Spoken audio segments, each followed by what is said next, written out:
o fato do Papa Francisco ter uma visão de cuidar dos mais desfavorecidos é muito bom, mas por outro lado, ele ser favorável a nações que são, por exemplo, com lideranças tirânicas, antidemocráticas, como, por exemplo, ser chamados pelos palestinos, né, e até mesmo pelo Hamas como um amigo, isso é um problema sério. Ter uma boa relação, por exemplo, com Venezuela do Maduro, isso é algo que realmente, de fato, preocupa. E como o próprio Daniel falou, dos 135 cardeais que estarão votando, ele tem a maioria. Ele indicou a maioria. E a verdade é que a partir do dia 7 vai começar, de fato, o conclave, as votações, as negociações políticas, para que, então, o Papa que obtiver 2/3 desses votos, portanto, 91 votos, vai ser o novo Papa. E tem aquela questão da fumaça preta, enquanto não chegarem à conclusão. Passou só um pouquinho. O pessoal tá reclamando que tá com uma música de fundo aqui, ô Léo. É zoeira do pessoal? Ou não? Porque aqui não tem nada aberto. Então, mas é só checar aqui quem tá assistindo. Eu vou ver aqui. É zoeira do pessoal? Porque aqui não tem nada aberto. Tá rolando aí, não? Não sei, tem alguém que vê, eu não consigo ouvir aqui.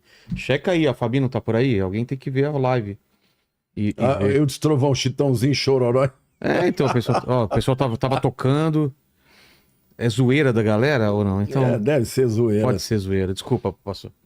Então, assim, o que eu vejo é que hoje essa guerra que está acontecendo no mundo, essa guerra por narrativas, né, que está acontecendo em todos os sentidos, ela tem os seus maiores representantes, com a Europa globalista contra o Donald Trump, que é nacionalista, né? Então, para onde eu vejo? Eu vejo que a igreja ela vai tentar descobrir qual é a melhor opção.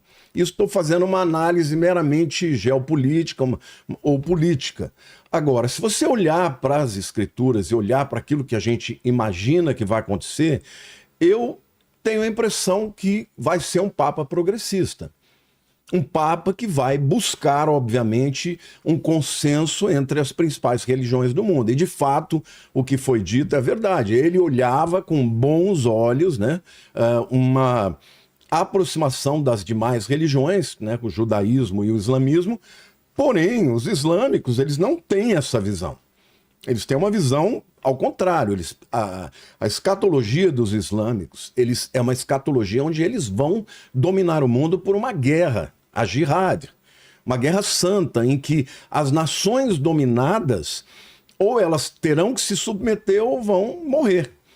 E a maneira como eles querem estabelecer isso não é somente por uma guerra, é por uma dominação econômica, é pela dominação também através do número de filhos que eles têm. Hoje a Europa, algumas nações como Bélgica, como França, como Inglaterra, como Alemanha, estão sendo cada vez mais invadidas pelos povos islâmicos, né, por aqueles refugiados que vêm de outros países em guerra, mas na verdade isso é uma decisão consciente para que dentro de 30, 40, 50 anos a Europa seja um continente islâmico.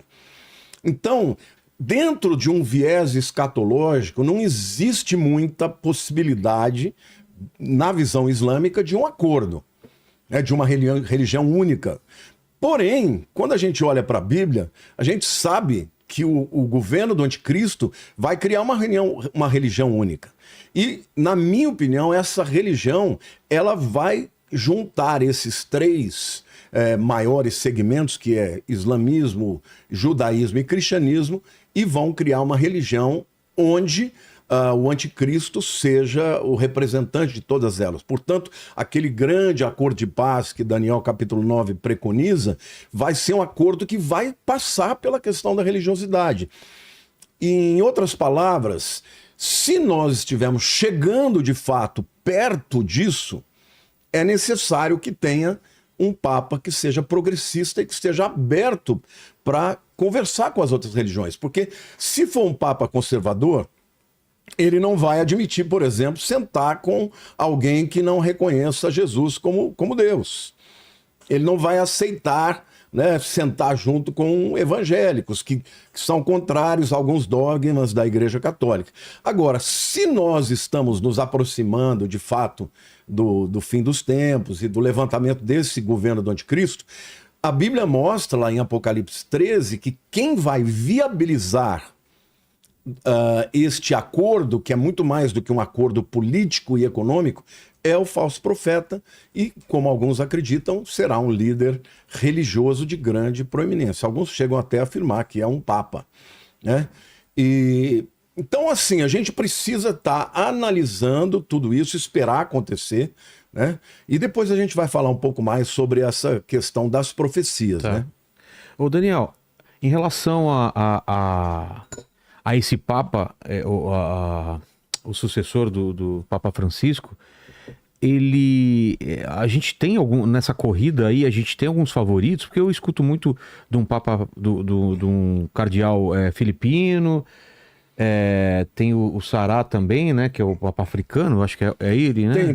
Tem também o Pietro Parolin, né, são 3 italianos, são 3 italianos, tem um americano também, tem um filipino, você tem um que está lá em Israel, né, que ele é o líder tanto de Jordânia, quanto Palestina, quanto Chipre e Israel. Quer dizer, existem alguns, eu tenho o nome desses todos aqui, mas é aquilo, se as profecias no caso de São Malaquias e também essa visão do Apocalipse 17, teria que ser um Papa italiano, né? O que você acha, Daniel? Para onde está se encaminhando e em relação à profecia também? Que leitura que você faz em relação ao sucessor? Então, eu fiz um exercício interessante, que é o exercício de tentar comparar o filme O Conclave com os cardeais da vida real. Porque existe essa comparação, né? Para quem conhece, por exemplo, o livro... em português ficou O Último Papa, que é do ex-jesuíta Malachi Martin, né? Malachi Martin foi um autor muito importante, porque ele era o insider do Vaticano, ele era assessor do cardeal Agustin Bea na época do Concílio Vaticano II, que o cardeal Agustin Bea era um dos mais importantes nesse evento de modernização, que foi o Concílio Vaticano II, uma grande vitória, né, para os progressistas. Então, no livro O Último Papa, em inglês o título é Windswept House, ele contou uma história ali que ele diz que é 80% realidade, só que passada por uma ficção. Então, ele inventa nomes fictícios para figuras reais. Eu consigo fazer esse exercício com o filme O Conclave, ainda que o filme seja uma ficção, mas você consegue identificar várias equivalências, né, dentro da realidade, né, dos que existem, tá? Por exemplo, a gente tem o Pietro Parolin, né? O Pietro Parolin poderia ser o cardeal Thomas Lawrence. O cardeal Thomas Lawrence é aquele cara do Ralph Fiennes, né? Que foi o cara que era o chefe ali o decano, né? Do colégio dos cardeais, né? Ele é o secretário de Estado. Ah, é? Secretário de Estado do Vaticano. Exatamente. Seria equivalente ao primeiro-ministro, né? Tá. Exatamente. Ele que coordenou ali todo o evento, votação, né? A liturgia e tal.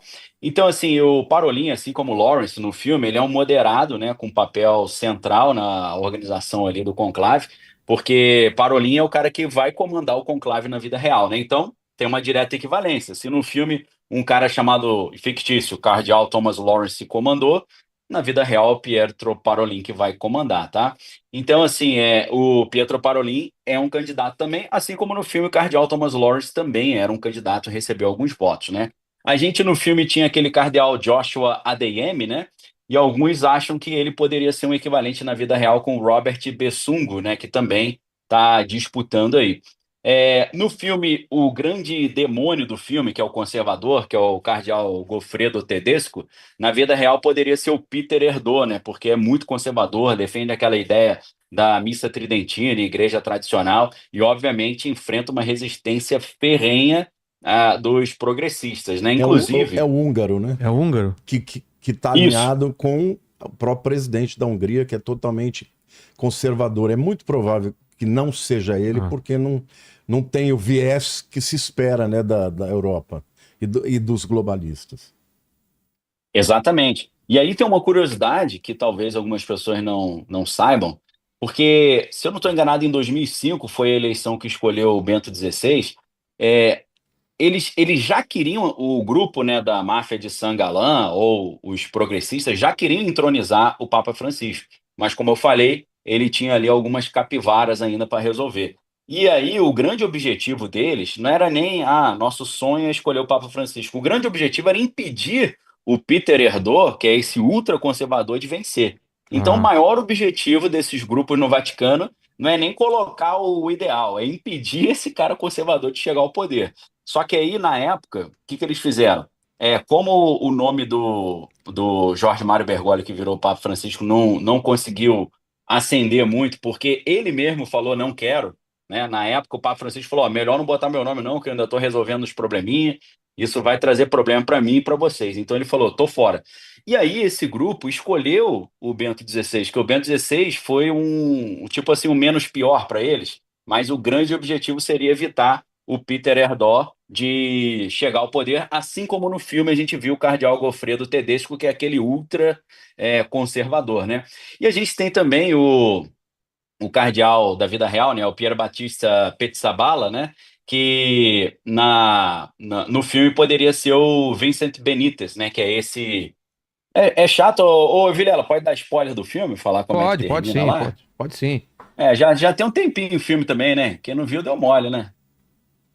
Então, o cardeal Vincent Benítez é esse cara que ninguém conhecia no filme, que ele chega É. do nada e todo mundo fala: Não, mas você não é cardeal, não te conheço. Aí eles levantam os documentos e descobrem que o Papa que faleceu, o filme não dá o nome, claro, para não deixar evidente que está falando do Francisco. E aí eles falam que ele foi escolhido secretamente, ou seja, eles chamam isso na doutrina católica in pectore, né? Então, o Vincent Benítez ele pode ser o Pier Battista Pizzaballa. Por quê? Os dois são outsiders, tá? Com perfis assim mais humildes, mais reformistas e tal, e surge como uma surpresa, né? Agora, tem muita gente que acha que o cardeal Vincent Benítez, que é o outsider que vence, pode ser o Luiz Antônio Tagle, né? Porque o Luiz Antônio Tagle, o cardeal da vida real, ele é asiático, ele é mais jovem, tá? E ele é um cara ali que seria uma oxigenação, seria ali seria um renovo para o Ô, Vaticano, tá? Daniel, Eu, o- agora que eu lembrei que o Lamartine, pastor Lamartine falou que não tinha visto o filme, né? Ai, não, acabei dando não. spoiler, pastor, perdão. Não, que isso. Não, Eu vou sair daqui e vou assistir.